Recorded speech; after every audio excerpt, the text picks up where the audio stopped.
We listen, we don't judge. We listen, we don't judge. Indaba ka-Anonymous osibhalele namhlanje ifundeka kanje. Kwadlwengulwa ugogo kwaboshwa mina. Ugogo wami ozala umama owayengithanda ngenhliziyo yakhe yonke futhi owayengafuni lutho ngami. Wehlelwa isigameko engithi noma ngisicabanga kuvele kwehle izinyembezi. Enye yezinto engizwise kakhulu ubuhlungu mhlawumbe ukuthi imina engafika kuqala endaweni yesigameko. Noma ngase ngiyiphara sengilahlekelwa nayingqondo, kodwa loba buhlungu engabufica mangivala amehlo ngisabubona. Bengihlala nogogo nabanye abafowethu ababesafunda abanye abasebenza. Mina ngase ngisiyekile isikole sengilawulwa izidakamizwa ngalezi zinkathi. Ngingasho nje kugcwale umlomo ukuthi bengiyiphara. Ngoba bengibhema ngiphinde ngigange ngebe emzini yabantu nasekhaya ngingasangeni endlini enkulu sengiphakelwa njengenja. Ithuba ebengilithola kahle lokungena endlini enkulu ithuba lasemini abafowethu laba abafundayo nabasebenzayo bengekho. Ngoba emini kwakusala ugogo kuphela, naye ugogo wayesemdala. Ngangingena noma engithethisa ngiphike ngokuthi angeke kodwa asukume azongikhipha endlini. Into ebengifike ngiyenze endlini bengifike ngidle ngebe lawo maqanda noma ama-braai pack mangifika isavaliwe ngiyodayisa ngizobhema. Kwenzeka ngelinye ilanga ngithi ngiya ekhaya ngiyodla. Ngase ngihambe 2 weeks ekhaya ngoba ngangibuyela ngalolu suku lwesigameko.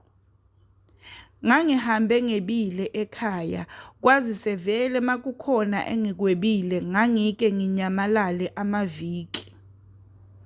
Kushuthi nje ngalolu suku khona into eyayilokhu ingibiza ekhaya. Ngoba ngalosuku angivukanga ngisho ukuyophanda etown. Ngavuka ngilambile ngifuna ukudla kwasekhaya. Abangani bami engangihlala nabo emjondolo bavuka bahamba bayophanda etown, mina ngasala. Ngangilinde ukuthi ekhaya kuhambe wonke umuntu oya esikoleni noma oya emsebenzini. Ngizofika kahle kukhona ugogo, ngidle ngiqede ngihambe futhi. Nangempela ilanga liphakame ngiqonde ekhaya. Kanti angazi ngizoyithela kwesikhulu isigameko. Kodwa futhi ngiyakubonga okwangisa ekhaya ngalolu suku. Mangifika ekhaya ngingena nje esangweni ngizwa ubuguquguqu endlini. Hayi, ngizitshele ukuthi mhlawumbe kubafowethu khona ongayile emsebenzini noma esikoleni. Kodwa manje lobuguquguqu obukuwa kwezinto ngathi kuyaliwa. Nganyonyoba ngazama ukuyolunguza ngewindi ukuthi ngabe kwenzakalani lapha ngaphakathi. Mangilunguza ngewindi, hayibo mameshane, kunomfana wakamakhelwane owayengaphilile kahle ekhanda. Uye olandlini ubhudukeza ugogo uyamudlwengula. Ngaqalaza okuseduze ngabona ifosholo, ngadonsa lona ngaqonda endlini. Angibuzanga lutho, ngamuqoba ngalo waze wathula du. Ngaphuma ngahlaba umkhosi ngabiza umakhelwane, ngabachazela lento esengiyifice endlini. Nogogo wabatshela ukuthi umfana ubemenzani. Kwabizwa amaphoyisa ngaboshwa ngiboshelwa icala lokubulala. Mangiyovela enkantolo sengibekwa icala lokubulala nokudlwengula.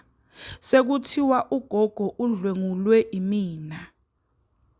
Umndeni walomfana engimubulele usuthi lo mfana uhlezi ehlala nogogo emini emugada akaze yenzeke lento. Yini lento yenzeke namuhla ngoba kufika mina after 2 weeks ngahamba.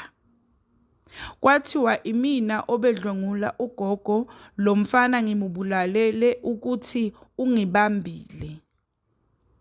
Ugogo wayesho ukuthi ilo mfana obemudlwengula.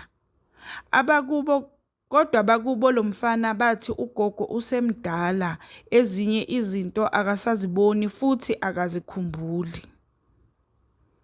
Enkantolo bakuveza ukuthi vele ngiyiphara mina nasekhaya kukhalwa ngami, so ibheli angingayitholi. Icala ngalihamba nje ngingaphakathi. Ngisho ekhaya bagcina beyikholwa lento ukuthi imina obedlwengula ugogo.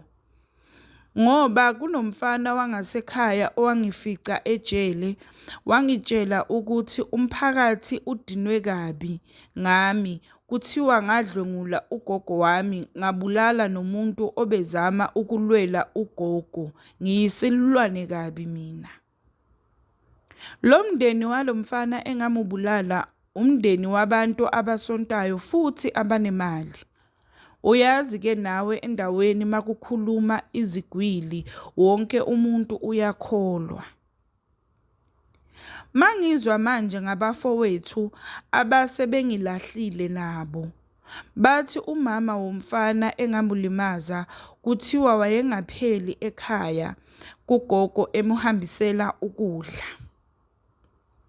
Kwathathwa i-DNA yami yayohlolwa. Ngalihamba icala iminyaka emithathu ngitokile ingabuyi i-DNA.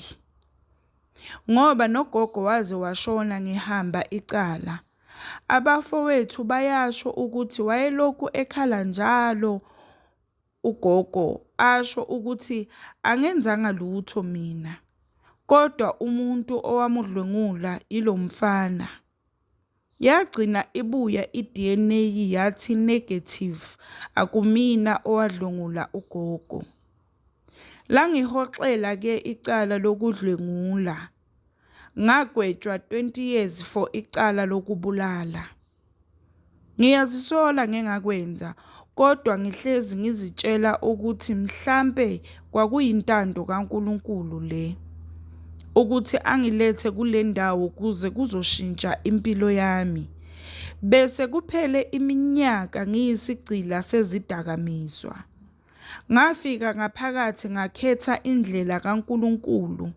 Ngikhuluma nje sengineminyaka ngisoba, ngingazithinti izidakamizwa futhi ngisindisiwe. Intando kaNkulunkulu ibuhlungu kwesinye isikhathi. We listen, we don't judge. We listen, we don't judge. Please cela usitshele ukuthi ucabangani ngestory saka Anonymous ku comment section. Please don't forget to like and subscribe. Ukusubscribe it's for free, awubhadali lutho, awubhadali nix.